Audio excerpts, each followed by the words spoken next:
I think they definitely believed I was going to do it. It was just like, didn't really see the way with this type of music, especially. By the way, I still don't really, but I do a little bit better. I can pay my rent and my bills and stuff. My dad and my mom are both very supportive now, and I think the evidence of that was I went with my mom for Thanksgiving to her parents' house, and she like my grandmother mentioned something about like putting the band on the back burner so I could like go back to school or something. She was just like talking about like health insurance or something like that. No shade on my grandma, but and my mom was like, well, there's no way you're going to do that. You can't do that. And I was like, that's right, Mom. I can't do that. I was like, you're right. Hey, what's up, Vox and Hops heads? I'm Matt, the vocalist of Cryptopsy and the host of the Vox and Hops Metal Podcast, brought to you by Sound Talent Media and Evergreen Podcasts, where I sit down with fellow metal musicians, talk all about their lives and music while sharing killer craft beers. I hope you all had a killer weekend. I most certainly did. This Vox and Hops episode is presented by Heavy Montreal. Heavy Montreal are Montreal's premier metal promoter, and if you are ever in Montreal and you would like to attend an amazing show, Heavy Montreal will have you covered. They put on a bunch of amazing events all year long, so trust me when I say I am beyond stoked to have Heavy Montreal behind the Vox and Hops Metal Podcast. Are you in a band? Would you love to have your band's song featured in an upcoming Vox and Hops episode? If that would be the case, then you should definitely send me a message, write me an email. You can do that by hitting up matt@voxandhops.com. That's MATT@VOXANDHOPS.com. Send me a message and I will hook you up and I will tell you all about being a part of the Vox and Hops Artist Spotlight segment. I love doing this. I love shining some light on killer bands. If you're in a band, you're launching a brand new song, you want to get a little bit more exposure for it, well, the Vox and Hops Artist Spotlight is there for you to do exactly that. Now, before we jump into today's episode, I'd just like to ask you to follow the Vox and Hops Metal Podcast on the podcast platform of your choice. But more than that, I would love for you to tell a friend about the podcast. If there's someone in your life that just loves extreme, strange music, well, you should definitely let them know that the Vox and Hops Metal Podcast exists. You can tell them that there are over 400 episodes where I sit down with some of the world's best metal musicians who talk all about their lives and music while sharing killer craft beers. If you would encourage one of your strange music-loving friends to become a brand new Vox and Hops head, that would be something that I would truly appreciate. Now, today on the podcast, I'm very stoked to be with Carson Pace of the Callous Daoboys. Get ready, everyone. This is Vox and Hops episode number 415. I warn you, what you are about to hear is very disturbing indeed. Hey, what's up, everyone? Today I'm very stoked to be with Carson Pace of the Callous Daoboys. Carson, how you doing? I sort of spoke a little bit before we started the chat. I discovered your band via the Metal Trenches YouTube channel. Year-end lists, I like to check those out to see in case I've missed something. I have Jerry Monk, Vox and Hops' metal architect, that feeds me music all the time. But, you know, everyone is human, and sometimes we miss things, and somehow Celebrity Therapist totally slipped underneath the radar and heard snippets of it on that Metal Trenches list, and I was like, this is like right up my alley. So I listened to it the next day going to work, and I was like, fuck yeah, that's amazing. Used my magic email inbox to see if I could somehow get in touch with you guys and somehow set up an interview. Shout out to Liz, the publicist, amazing publicist, who was in my shout out to Liz. Yes. In my inbox, and set this up. Here we are 3 months later. Very stoked to be with you. Very long intro just to say, Carson, how you doing? Man, I am great. The last week and a half, basically, or 2 weeks or so, we've been working on new music. Nice. Just nose to the grindstone. We go into the studio in about 3 or 4 weeks. Holy shit. Okay. Yeah. And I think these are the best songs we've ever written. So I'm extremely excited about it. Very cool. You know, and obviously we're going to say that about every record, but this is really quick. It wouldn't be like, this is our worst shit yet, right? Yeah, no. I mean, I do think that the ability to have a filter on the art that you make and, you know, not just release things to release things is really important. But at the same time, like if I think a song sucks in retrospect, I will say it. I will be like, no, that song blows. Yeah, for sure. I am in a band that released The Unspoken King, so I know very much what all that is about. But we won't go there. We will talk about how 2023 has been so far for you. I imagine you've been busy writing, which is exciting considering you guys just dropped the record. You guys have been doing some touring. You guys have been busy, that means. So talk to me about 2023 and already stepping into another cycle so quickly. Yeah. So we started off the year January 30th, so exactly 2 months ago. We started off the year with a tour with Varials and Destroy, Rebuild Until God shows. And our boys in 156 Silence. And it was just absolutely incredible. Every single show was amazing and so cool. And it was like a new experience every time, basically, because we were playing to a lot of people that didn't know who we were or who had never heard of us. But by the end of the tour, it was like word had gotten out. It was like everybody had heard of us and knew lyrics and stuff like that. So our third to last show was actually a headlining show that we did with 156 Silence, just sort of an off day thing. We did it in Columbus, Ohio, and I think I could speak for the rest of my band by saying like that was one of the best shows I think we ever played. And to say that about a headliner is so cool. So that was pretty amazing. And on that tour we kind of decided like we wanted to hit the ground running with new music and stuff. And I think a big part of that decision just came in with like, since we recorded Celebrity Therapist, we have a new drummer and a new guitar player. And just sort of a new lease on our career, basically. And it's just like it feels like we're the tightest we've ever been, the strongest we've ever been as friends and musicians. So and also we set on Celebrity Therapist for 2 years. So I mean, we finished recording that September of 2020, and then it didn't come out till September of 2022. So we've kind of been itching for it. And I mean, we've probably written like at least 20 or 30 songs since then. And so that's exciting. So we just while we were on tour, we were kind of listening back to some demos, some stuff we had like even thought about scrapping and stuff like that. And we were just like, this is really good. We should do something with these. So just being home, we went and played South by Southwest after we got home from tour, and then I've just been sitting behind the desk that you see me at now, slaving away at these songs, man. So I'm really excited about it. And I mean, I'm ready to enter the new era. You know what I mean? Like I'm ready to have Celebrity Therapist compared to something else. I'm ready to knock expectations out of the park. Well, you most certainly already did that with Celebrity Therapist versus Die on Mars. So I'm not surprised if that's something that you're going to do again with a new record. Well, thank you. This is Vox and Hops. So, Vox and Hops is all about hanging out with my metal friends, talking about their lives and music while typically sharing a craft beer, but you don't drink. So what are you going to be drinking on your side today?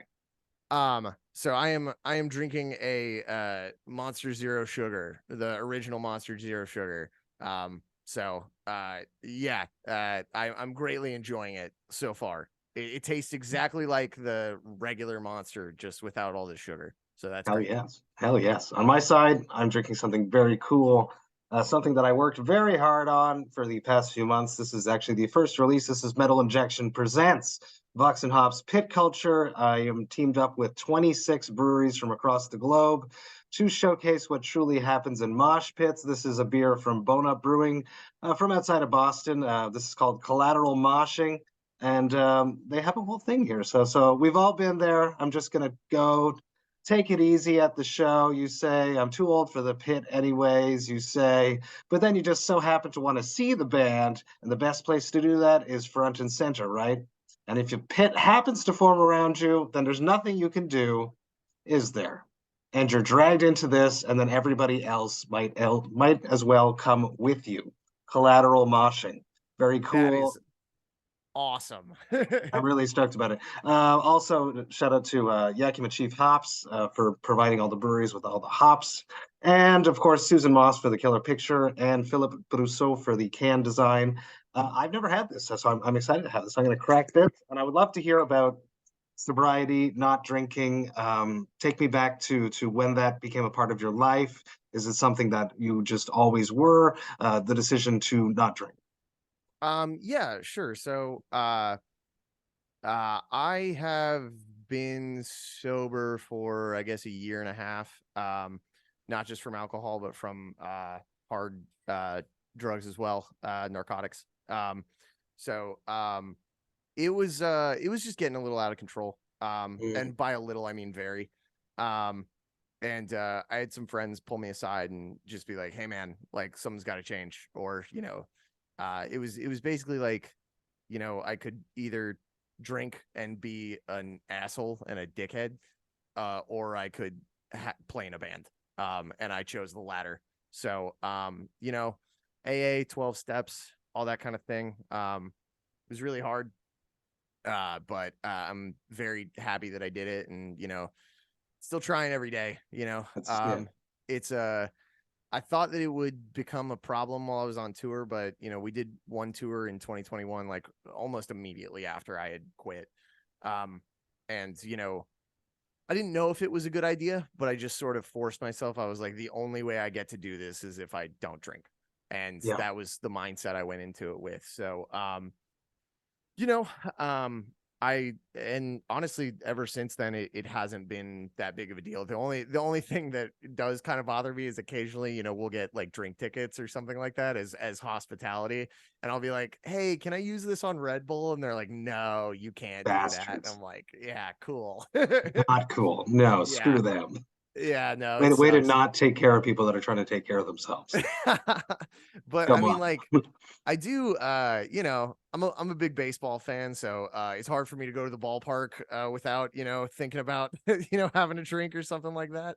Happy opening day, everybody, by the way, for Was it those today? who enjoy. Very cool. It was today, and the Braves won, so I'm very happy. Oh. Yeah, beat the Nationals, which is not a hard thing to do, but yeah, it's become a part of my life now, and I try not to make it my entire identity. And if something like this comes up and I have to be like, "Hey, I would love to do this," however, and I really appreciate you being so gracious and wanting to have me on despite that. So thank you so much. 100%. No. It's a pure respect, and the more that I've been doing over 400 episodes, I've crossed people with all branches of life, and Right on. it's all about respect, and people have their journeys, and Absolutely, man. that it's a lot of these, the first tour, right? Your first tour back, obviously you're wary about it, but then you do the tour, and then the next tour is not an issue. They don't have that thought. No, So it'll be yeah. the same thing with baseball. I imagine you'll go to a game and you'll do it sober, Yeah. and then the next time it will just be, this is what baseball is now for me. Yeah.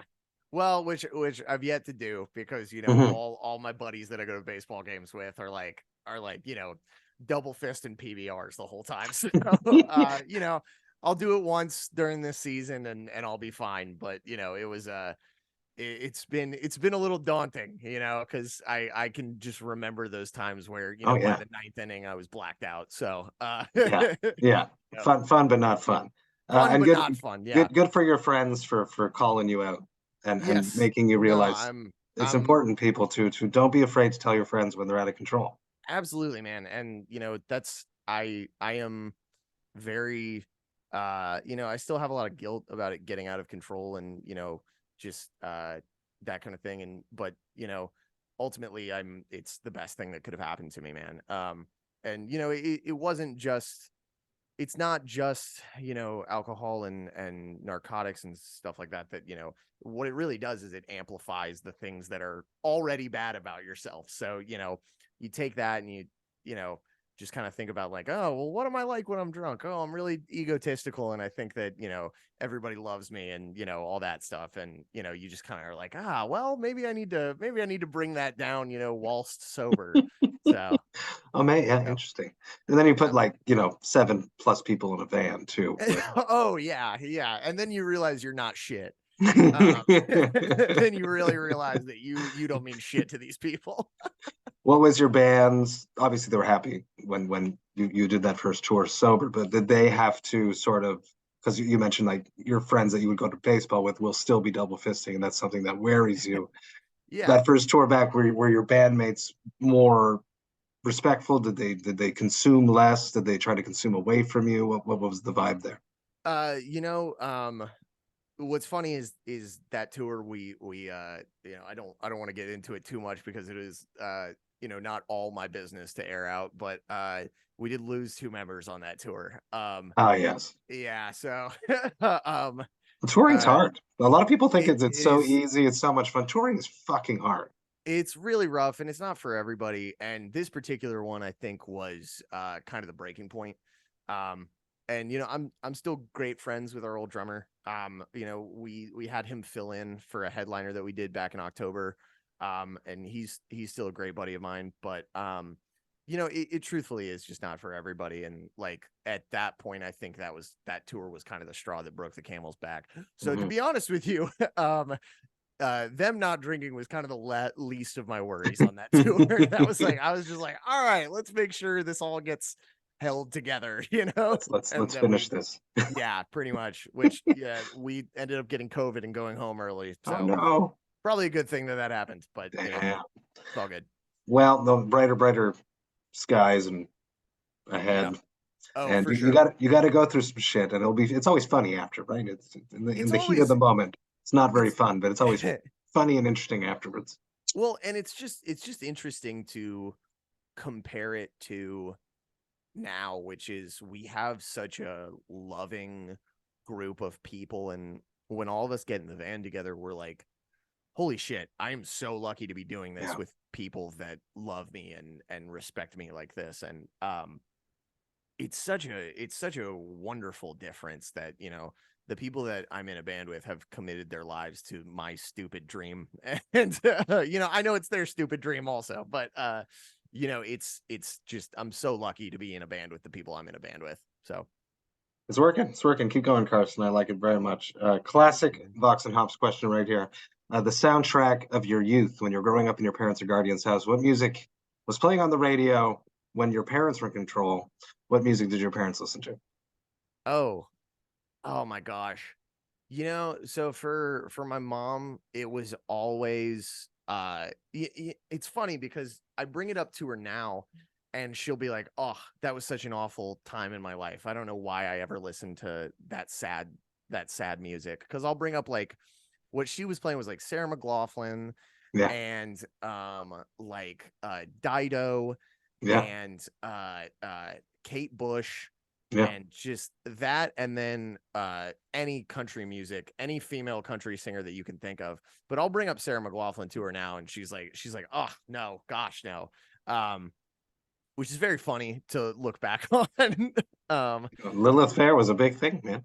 Oh, it sure was, man. But then my dad just loves my dad was like not a classic rock guy at all. My dad like didn't like Van Halen or Guns N' Roses or Kiss or anything like that. So I was pretty in the dark on music like that. My dad loved like Korn and Limp Bizkit and The Police, and then just like all 90s R&B. Like Interesting.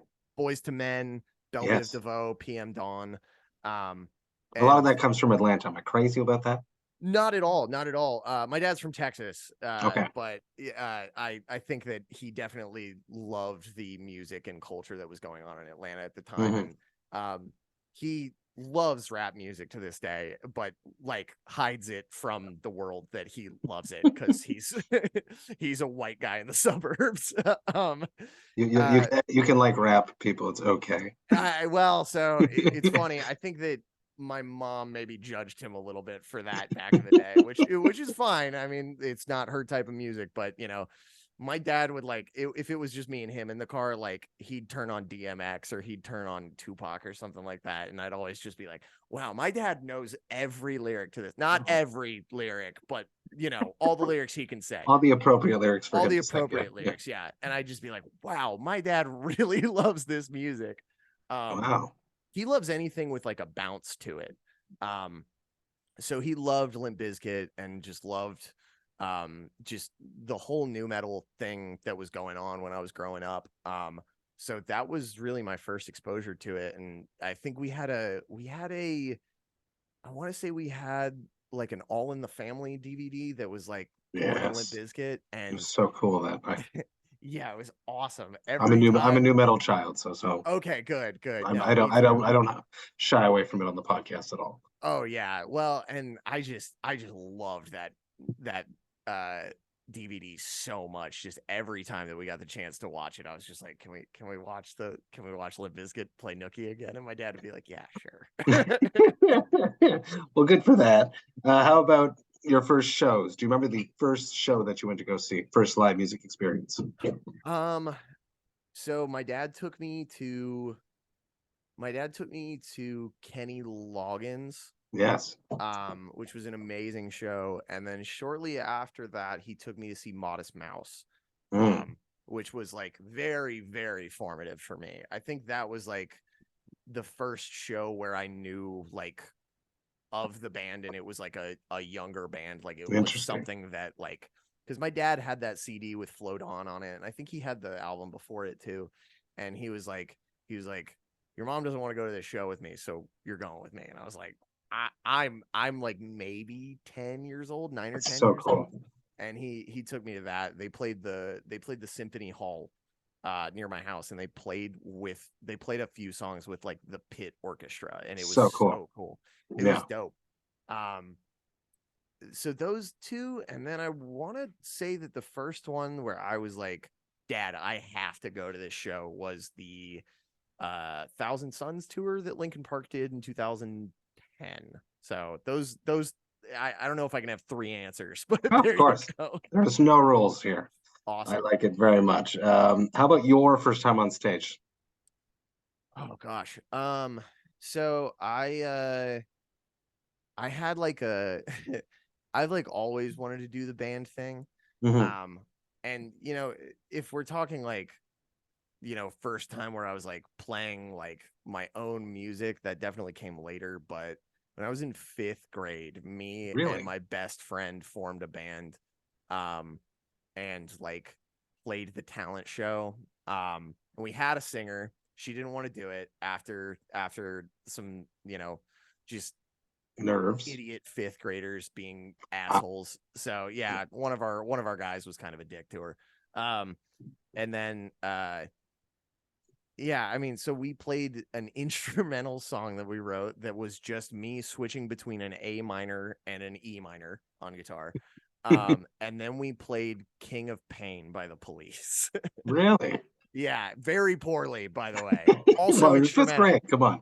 Yeah, so I mean, like, if I have a real answer, that is my answer. My guitar came unplugged during King of Pain too, and everybody laughed at me. So that was really funny. It's only uphill from there. Yeah. I read that you were in a Weezer cover band, or you played Weezer covers at a coffee shop. Yeah, so me and our guitar player Maddie. Exactly. Maddie and I have been in bands together since we were like 17 or 18. And the first time we ever met was at a karaoke night at a like church open mic. And the one song that we did karaoke together was Beverly Hills by Weezer. Okay. And I believe she did all of the lyrics, and I just did the guitar solo with my mouth and the gimme in the chorus. I think there's got to be a video of it somewhere, which, I mean, it's deep Daoboys history. I think that's awesome. What is it about being in a band that just so magnitude, like that so motivated you to start a band so young, 5th grade, wanting to be in a band? That's rare. I guess it is. I just wanted to do it so badly. There was a time in my life where I was like really obsessed with like airplanes. Okay. And like I always thought I wanted to be like a pilot or something like that. Like the first like, 10 years of my life or something like that. And then I think it was probably me hearing Fall Out Boy for the first time and watching them like spin their guitars around and shit. And I was like, That's nah, I'm gonna do that. I was like, I'm gonna do that. goodbye, Yeah. financial security. Well, and that was something that, I've been chasing this for so long. Mhm.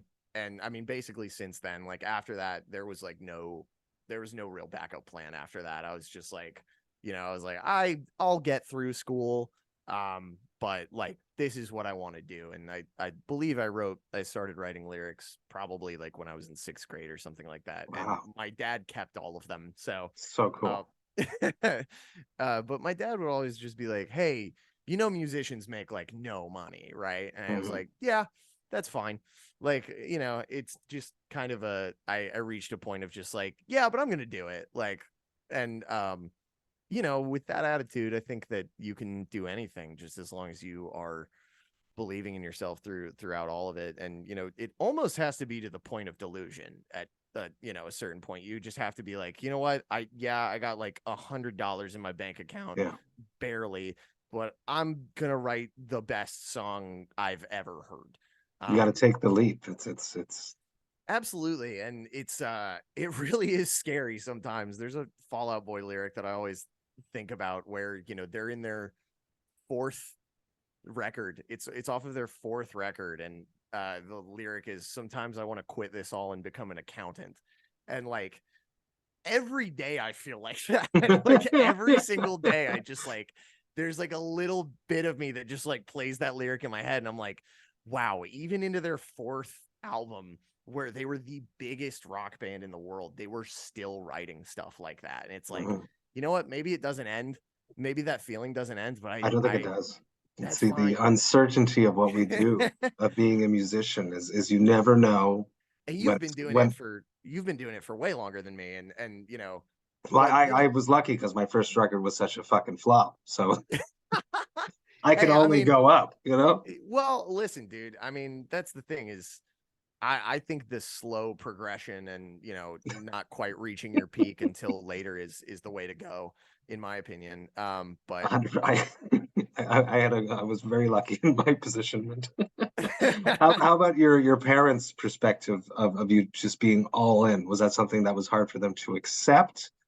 Or did they just constantly support you? yes, it was something that took a long time for them to accept. Because I've spoken to a lot of people, and there's typically always that, yes, you Yeah. can do this, but you need the backup plan just in case. Yeah, but that's the thing, is like nobody with a backup plan makes it. Oh, I like that. That's Uh the quote right there. it's That's just not. the that's the quote for the episode right there.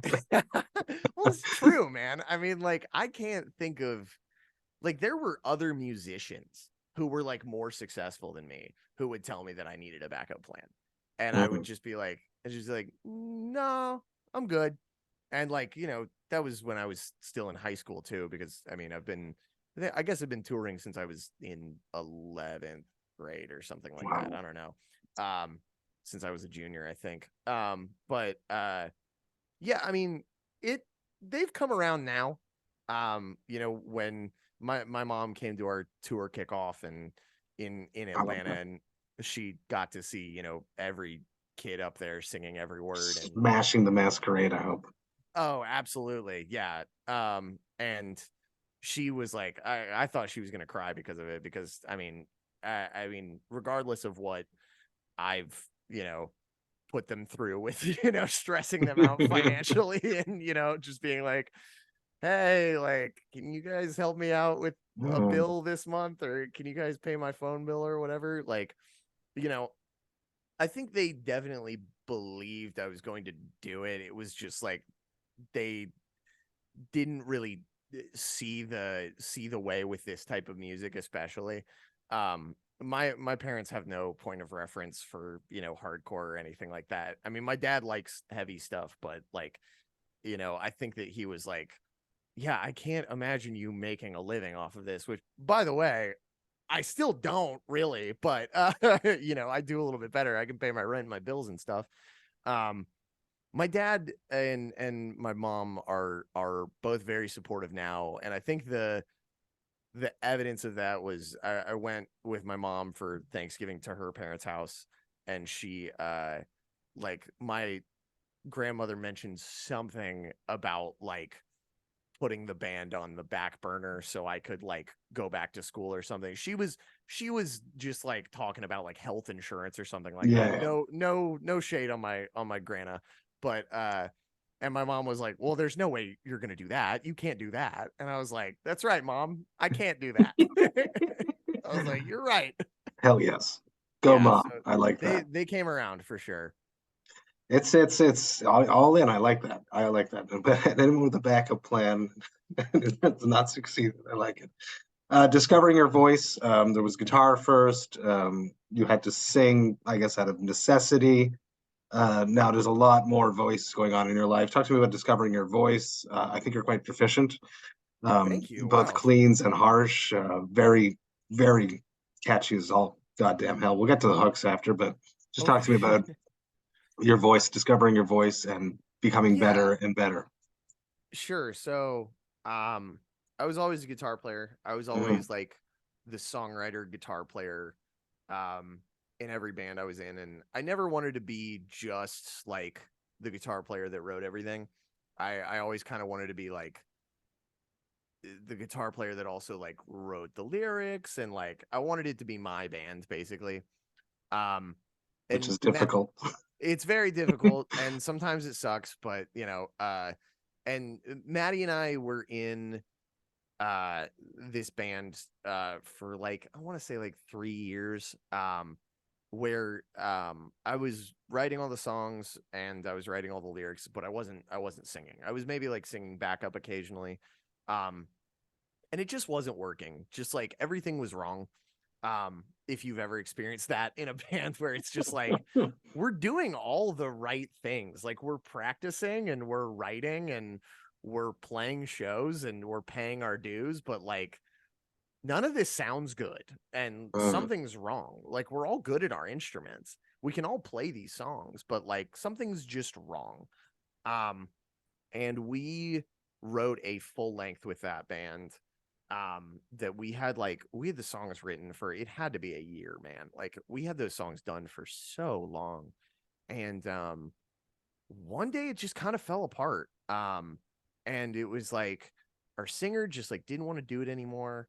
Our bassist, who was also in Daoboys for a little while, was like, yeah, I think this has run its course. And it was just, we had like a weird talk where we were like, well, this is interesting, but we kept going. And it was like, why aren't we recording? Why are we playing shows? Like, if this is kind of over. And because of that, um, like we got asked to play some show in Atlanta, and I had this joke band name. I was like, it'd be so funny to call a band the Callous Daoboys.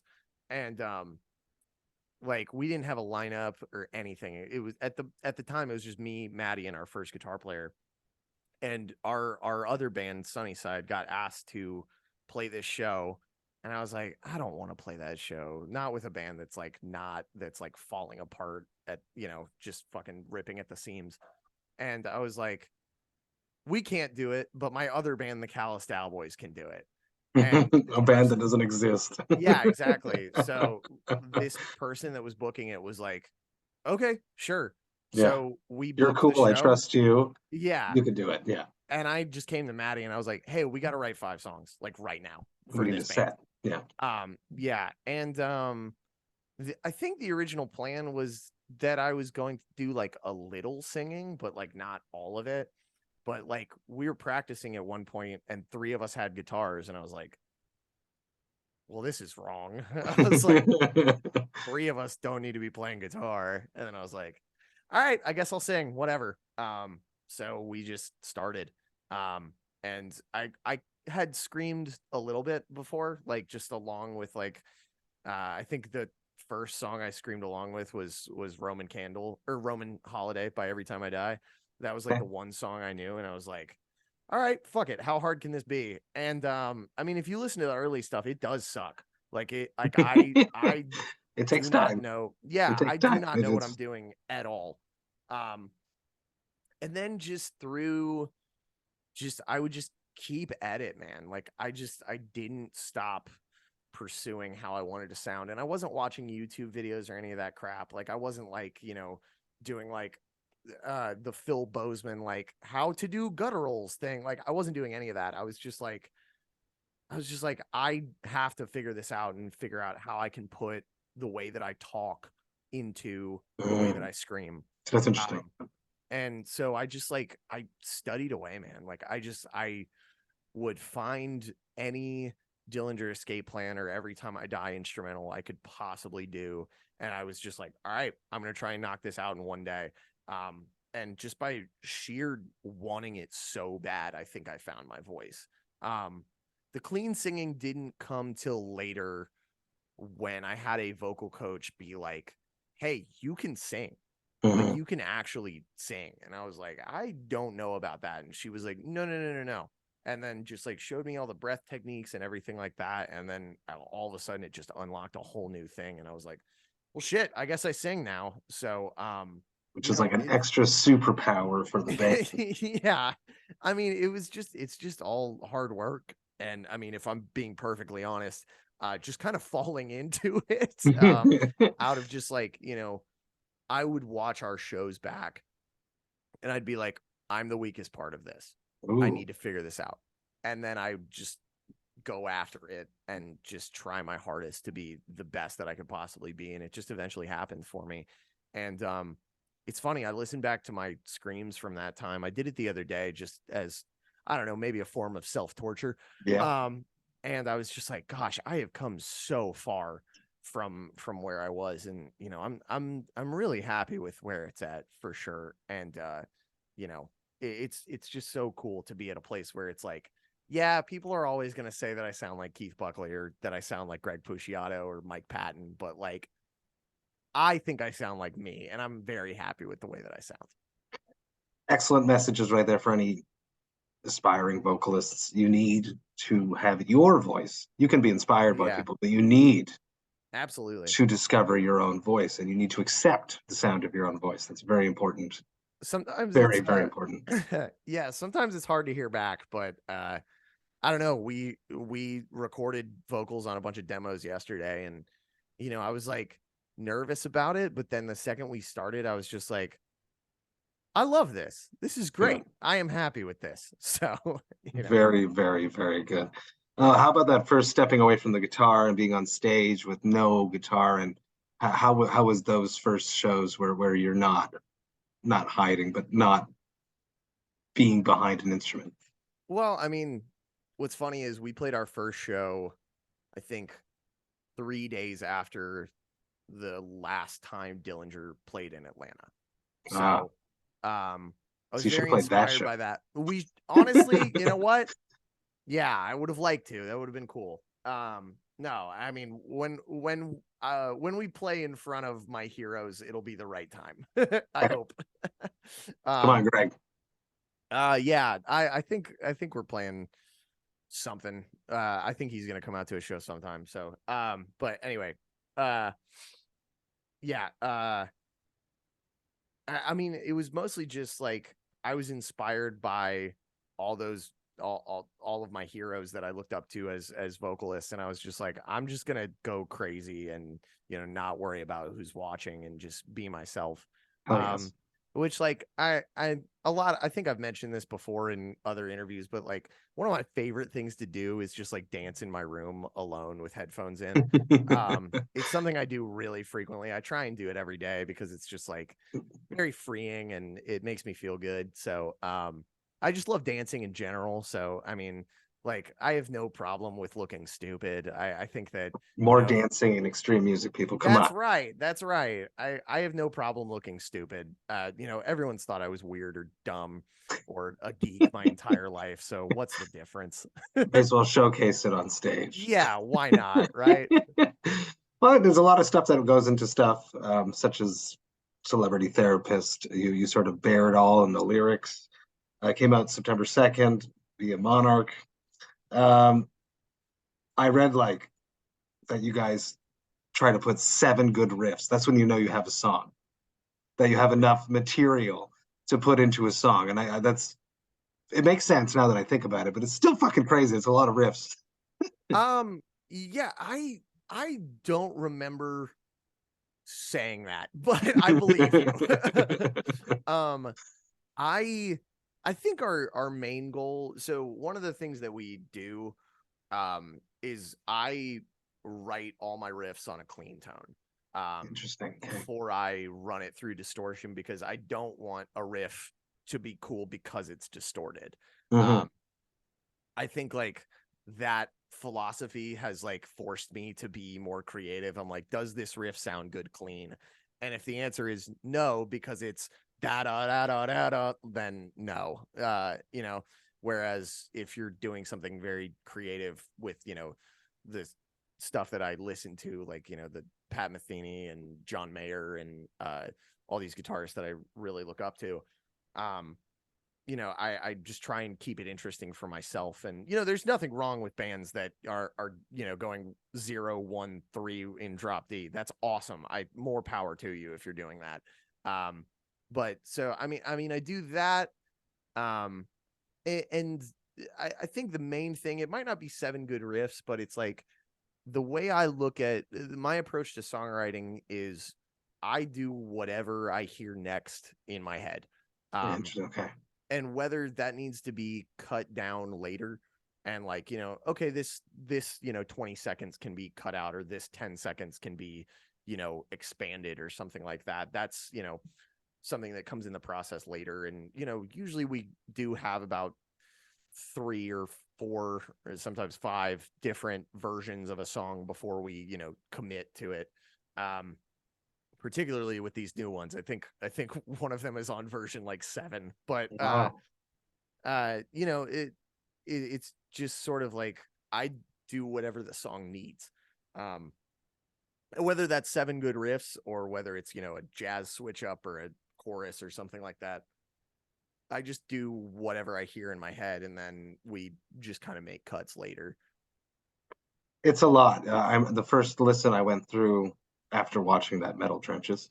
As I was going to work, I was like, I really like this, but there's a lot going on, like a Yeah, lot, and yeah. it's one of those records that takes a few listens, and the more you listen to it, there's obviously like the hooky parts, like in the title track in Star Baby, where it's like Yeah. immediately you're hooked into it, and I get that. But there's a lot going on in this record, and it's super interesting. And just hearing what you just said right there, it makes a lot of sense why it is so goddamn complex, but yet super digestible.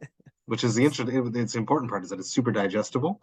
And there's definitely been like a major leap from Die on Mars to this one, so I'm excited for the next one.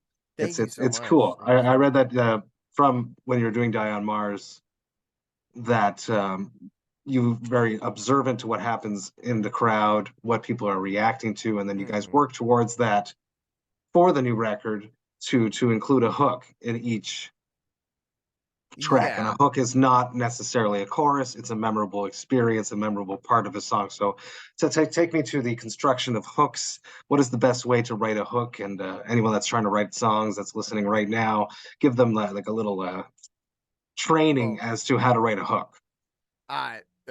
before I get to that, I wanted to, you were talking about how there's a lot going on in the song. Oh yeah. Someone the other day tweeted, just listen to the Callous Daoboys for the first time. I can't tell if this is awful or brilliant. Yeah. And I have a feeling that that's the experience a lot of people go through, and on repeat listens, they're like, oh, I actually do like this. So Oh yeah. I wanted Yeah. to appreciate you going back and listening to it multiple times. Um, Hooks are crazy. Um, Knowing what is going to become a hook and knowing what people are going to grab onto is something you absolutely have to pay attention to. Particularly with Die on Mars, where like we would play some songs and like there would be people who would know every lyric of one Mhm. song because it had like a really big hook in it. And then we'd play another song And it's like, well, I mean, these people clearly listen to the album and 2 people would know it. You know what I mean? Yeah. It would just be like, okay, well, what about that song has no hooks? And it's like going back and just being like, okay, well, you can't understand what I'm saying at this point. It's too complex and too fast and too mathy to sing along at this point. This point lasts too long, and it's also not catchy. It's like, okay, all right, so maybe we don't write another song like that again. Mhm. My tip to anyone who's trying to write a hook: record everything.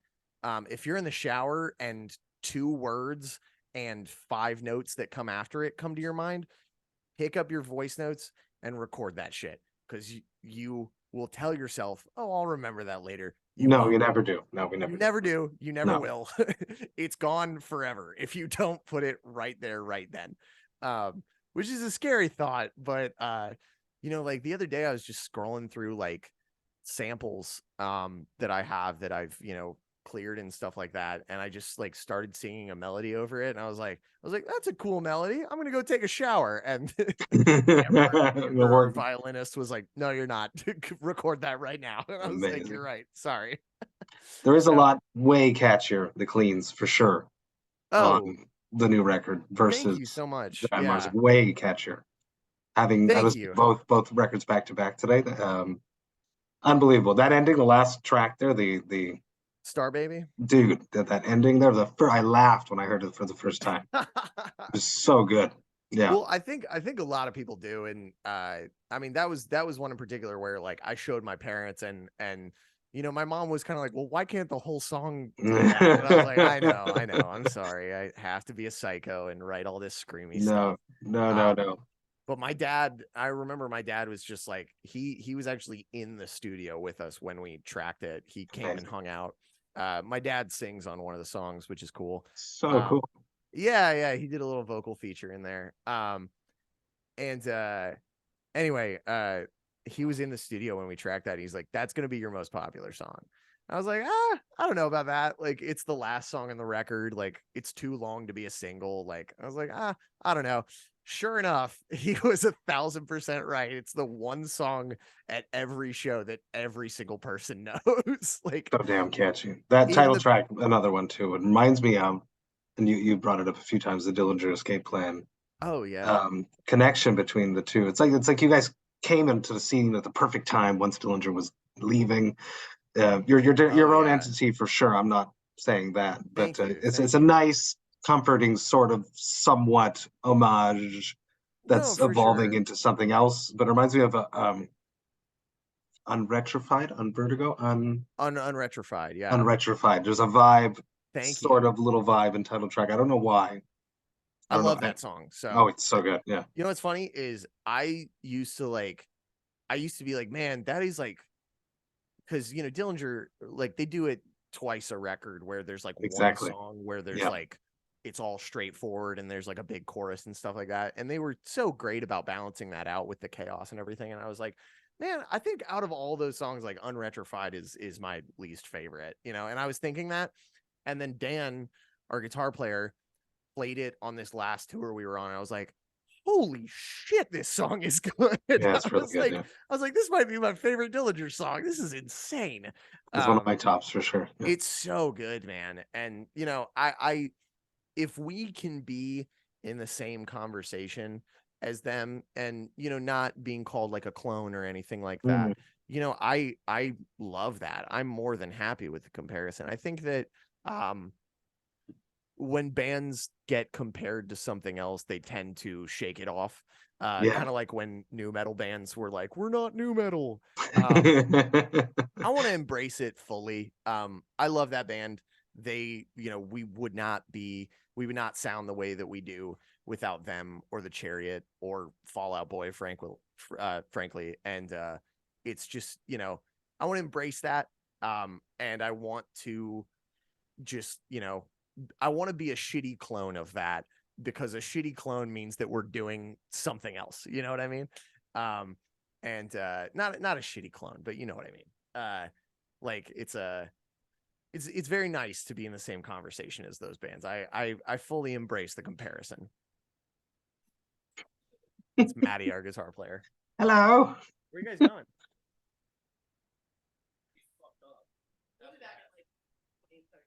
Okay, sounds good. All right. I think love they it. fucked up dinner. Oh no. Something that's really important for me. Before that, sorry, your lyrics. I find super interesting. Thank you. Very eloquent, well put together, wacky, Yeah. but definitely have something behind it. Something's being said. It's more than just. It seems calculated and very well put together. Is basically where I'm going with this. Oh, thank you. So talk to me about having lyrics with a meaning. Is that something that's important for you? Obviously, you are a proficient writer. You've been writing since grade 6. So talk to me about lyrics and where it comes from. There's a lot of you wrote this almost before the pandemic, or you must have written it during the summer Yeah. of the pandemic when it was very diversive. You mentioned that in your own family there's fights about vaccination and other shit like that I don't want to talk Yeah. about. But talk to me about talk to me about the lyrics on this record, please. Yeah, sure. So I mean, I think that whenever I read them back or whenever someone it's been happening more and more, and maybe you can give me some advice on this, but a lot of people have been like asking me to like tell them the meaning of stuff, and I have a lot of trouble with that because I mean, once I record something, it really does help me process whatever I was feeling. And it's a great way of letting go of, resentment and just like anything that's troubling me, really. And, the stuff that was on my mind was, my relationship with my brother and my relationship with some other people in my family. And after I did it, I was just like, man, I love my brother so much. Like he frustrates me, and, we don't see eye to eye on everything, but like, I love him to death, man. Like he's my brother and he's always going to be my brother. So, it just was kind of like, all right, I got that out.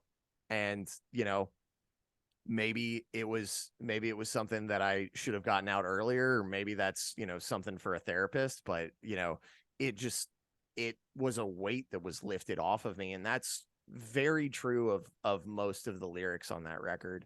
And it's kind of a timestamp in my life. It's like when I hear those songs, and even when I'm saying those words, I'm like, wow, I really felt that like really hard, and I Wow. don't feel it anymore. You know what I mean? So How do it's you go? Sorry, how do you go back into that emotional state to deliver the lines um with authentically if it's so yeah.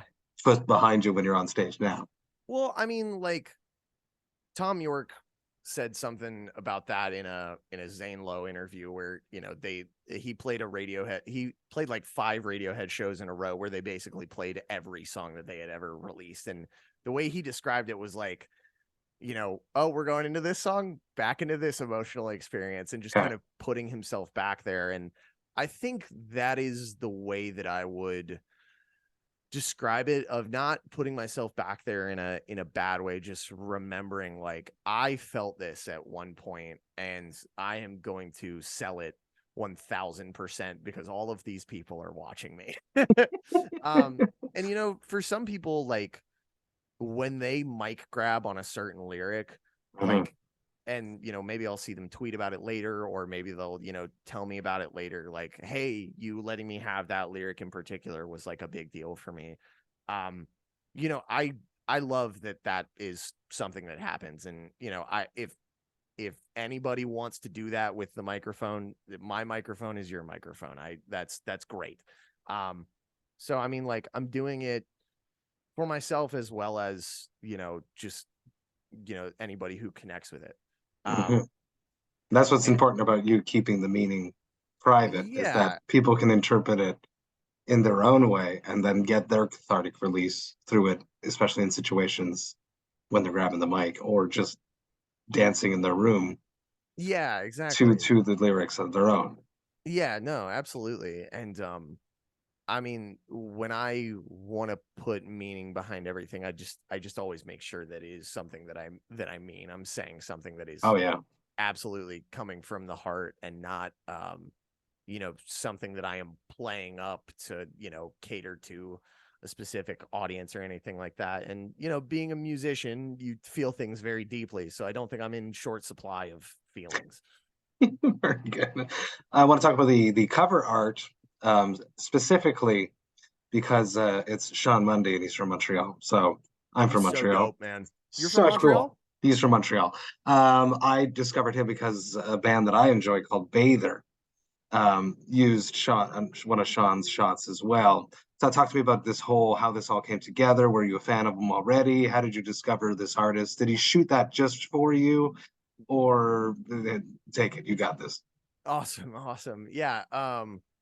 We had Sean in mind for the artwork way before the songs were finished. Oh yeah. I remember the day that Maddie sent me his stuff.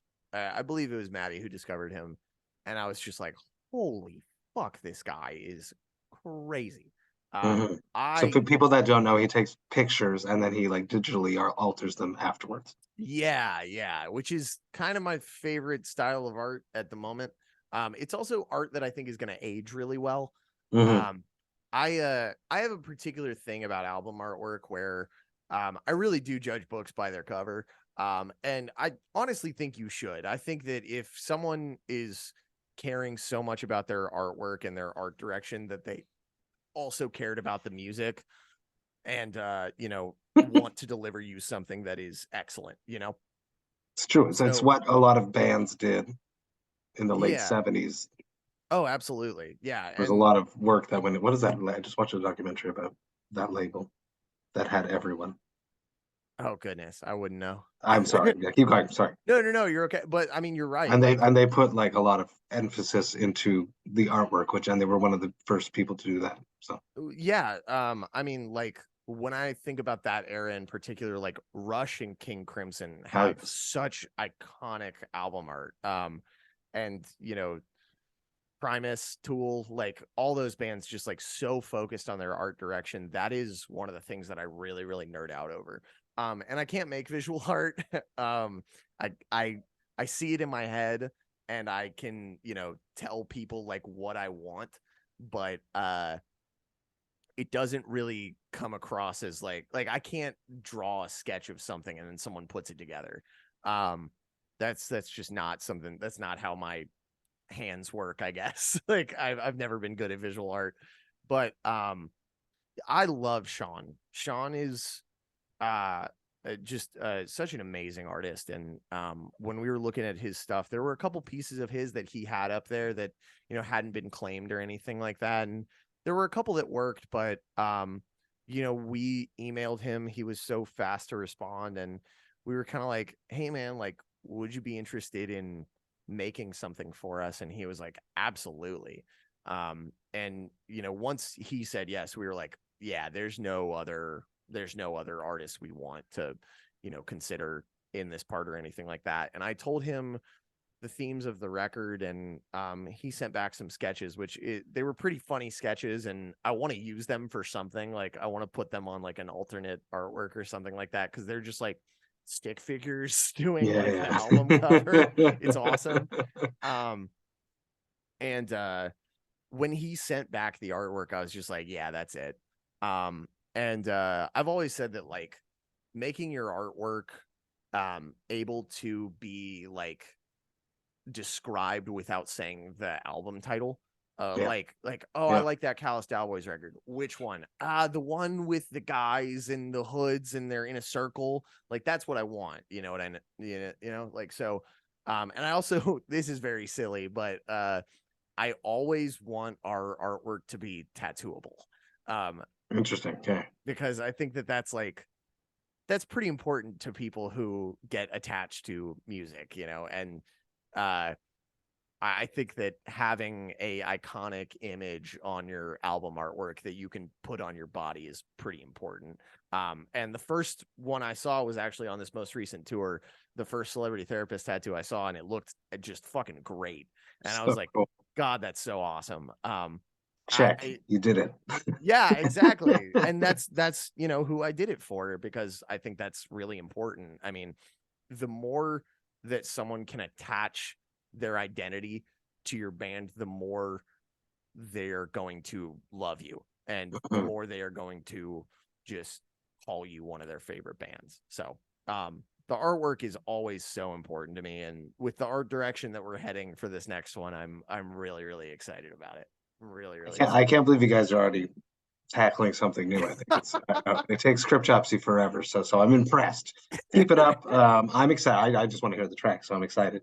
Something I'll very send it to you important when for it's done, me. buddy. Oh, why, thank you so much. That I've been talking a lot about throughout the past year on the podcast, ties into the lyrics once again, is mental health. What do you do when you're not feeling well to drag yourself out of the darkness if one of your band members isn't feeling well? What is your tactic there? Obviously, you write lyrics to cathartically release negative energy inside yourself. What else would you be doing to conquer mental health issues? I these days I work out a lot. Go for a lot of runs. Lift weights. Just get the juices flowing and everything. I also want to be huge and scary, so Really? Okay. eventually, yeah. I'm very scrawny still, but I'm getting there. It's back to the Dillinger thing again. Yeah, for sure, for sure. I mean, he's my idol, so what else am I gonna do but get ripped? I do that. Go for a lot of walks, and also just like I think that writing just for the sake of writing is like so important. The other night I really just could not sleep at all, and I just wrote probably like 3 or 4 pages of lyrics, and I was just like, oh, I'm tired now, I can go to bed now. And then like You've cleansed yourself. exactly. So I mean, I try and meditate as much as I can on tour. Try and do 30 Tour minutes. is tough. It's because it's so noisy all the time, and there's people. You have no So private noisy, man. space. Especially like, and because we're not quite at the point where we play where every show has a green room. Yeah. So that gets really tough, because it's like, when we do have like a really nice green room, I'll usually go play guitar. Like I'll usually go play guitar and just clear my head, or Varials on this last tour that we were doing with them, they had a PS5. I was just like, I would love to just sit here and watch you play video games, dude. So I try and do as much as I can. I try and not do anything that is going to make my mental health worse. I try and do exactly what's best for me. It's good that you know yourself. That means that you've gone through some shit, and I'd you like to you think you know so. what your triggers are, and you Yeah, avoid them. for sure. Yeah. How about when your bandmates, if you see them going into a dark place, what is your tactic for yourself or for the band as a general to help them crawl back out? Yell at them at top volume. No. It's tough, because they're everyone in the band we're like a boy band. Like there is the quiet one, there is the pretty boy, there, all that stuff. So like there's different approaches to everybody, and if one of us is in a bad mood, it usually is like, all right, we should probably see how this person's doing and see if they're okay, and probably just be like, hey, you want to talk? No, all good. But if it's a yes, I'm gonna sit and talk with you. I'm very conscious of everybody on tour and everything like that, and I kind of am good at reading everybody in my band, since I've known most of them for half my life at this point. So I try and just do my best, and either help or stay out of the way. So It's that's being there. Sometimes other people have said sometimes just like sitting next to someone physically yeah, and not for even sure. saying a word Yeah, is which I'm bad at being doing. I talk a lot, so is being there for them. So that's you got to read the room. I have one last question. for sure. My classic wrap-up question doesn't fit anymore. I typically ask people what their hangover cures are, but I'm not going to ask that. I will ask you something different, which is Okay. I have a new segment where I ask my guests about a small term goal, something that they're trying to achieve right now, something that I call fight the hops. So what are you doing right now to fight the hops? Small term goal. Yeah, something that you hope to achieve within the next month, 2 months. Sure. There's got to be something. I'm trying to think. We're getting in shape. That's definitely one of them. Yeah. Keeping with that is tough because some days I just straight up don't want to do it. Goodness. Hang on. I feel like I need to think. I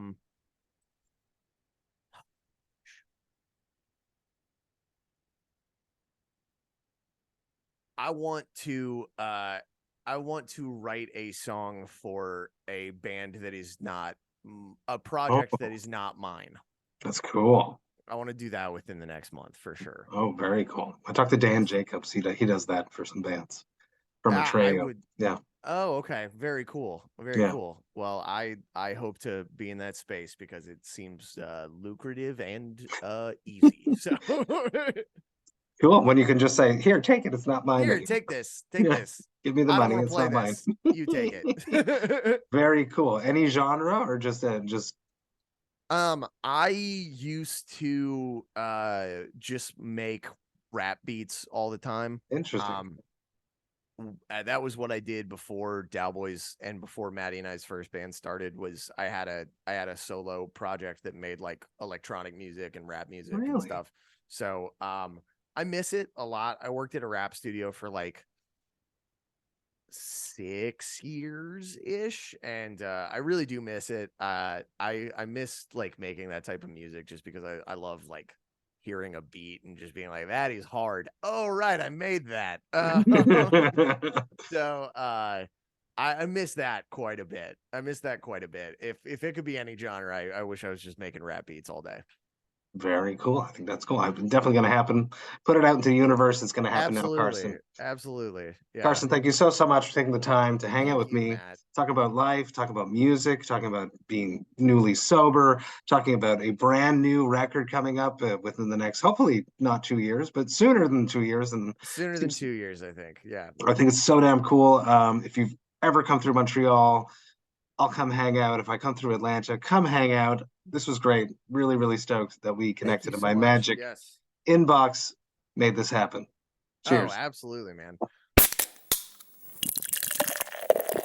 Hey, thank you all so much for listening right today. You know that I love and appreciate that. Man, this was an awesome conversation. This is actually one of the last conversations I did before I took my break in April, and it just left me on such a high. It just reminded me how much I love doing these podcast episodes, having these conversations with complete strangers that I happen to be big fans of. I just love it. Carson, you're amazing. I had such a great time hanging out with you. I am so stoked about the Callous Daoboys. I can't wait for that new material that they are working on right now. I am very, very excited to watch the meteoric rise of the Callous Daoboys. Get ready, everyone. If you have not checked this out, you should definitely go check them out.